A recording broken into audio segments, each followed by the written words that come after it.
గత 9 రోజుల నుంచి కురుస్తున్న వానల వల్ల ముఖ్యంగా ఏపీఎస్ఆర్టీసీ సంస్థకు వాటిల్లిన నష్టాలపై సంబంధిత అధికారులతో విద్యాధరపురం బస్ డిపో అయితేనే అలాగే హాస్పిటల్ను, గ్యారేజ్ను, స్టాక్ పాయింట్ను కూడా సందర్శించడం జరిగింది. ఇక్కడ జరిగిన నష్టాన్ని ముఖ్యమంత్రి గారి దృష్టికి తీసుకొని పోయి ఇక్కడ ఏమేం చర్యలు తీసుకోవాలా, మళ్ళీ ఇక్కడ ఉన్న పరిస్థితులు బట్టి రేపు రాబోయే కాలంలో అన్నీ సమీక్షించుకొని కార్యక్రమాలన్నీ చేపట్టేదానికి ఇక్కడ పర్యటించడం జరిగింది. సుమారుగా ఏపీఎస్ఆర్టీసీకి మా అంచనా ప్రకారం ఈ 9 రోజుల్లో 30 కోట్ల పైన నష్టం వాటిల్లింది. ఇంకా కూడా ఈ వర్షాల పరిస్థితి మీకు అందరికీ తెలుసు.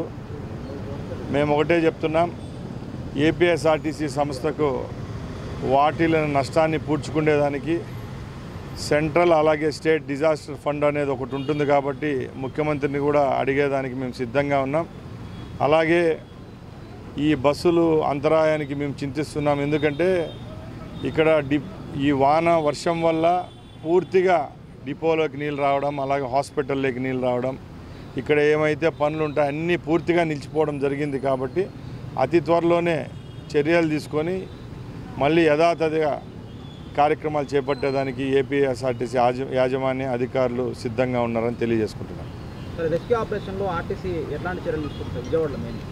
ముఖ్యంగా మీకు అందరికీ తెలుసు, గత 9 రోజుల నుంచి కురిసిన వాన వల్ల ఎప్పుడూ లేని విధంగా విజయవాడ పట్టణం చుట్టుపక్కల నష్టం జరిగింది.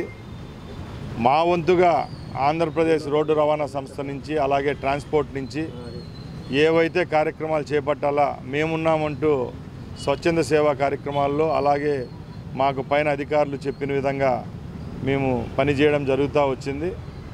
ముఖ్యంగా ఎక్కడైతే పేదవాళ్ళు ఉన్నారో వాళ్ళ ఇండ్ల వరకే ప్రొవిజన్స్ అయితేనే, పాలు అయితేనే, మంచినీళ్ళు అయితేనే సరఫరా చేసే దాంట్లో ఏపీఎస్ఆర్టీసీ పాత్ర కూడా కీలకంగా ఉందని తెలియజేసుకుంటున్నాం.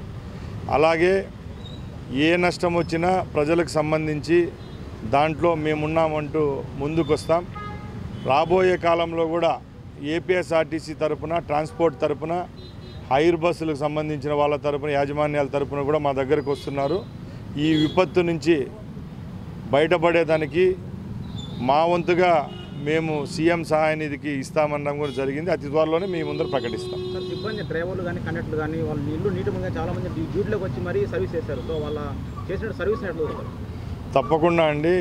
ఇలాంటి విపత్కర పరిస్థితుల్లో ఎవరైతే ప్రజలకు చేయూతనిచ్చే విధంగా ప్రభుత్వం తరపున నడిచారో వాళ్ళందరూ రుణం తీర్చుకుంటాం. తప్పకుండా రాబోయే కాలంలో ఎవరైతే వాళ్ళ సేవలను ప్రజల కోసం చేపట్టారో వాళ్ళందరికీ తగిన గుర్తింపు అయితే లభిస్తుంది.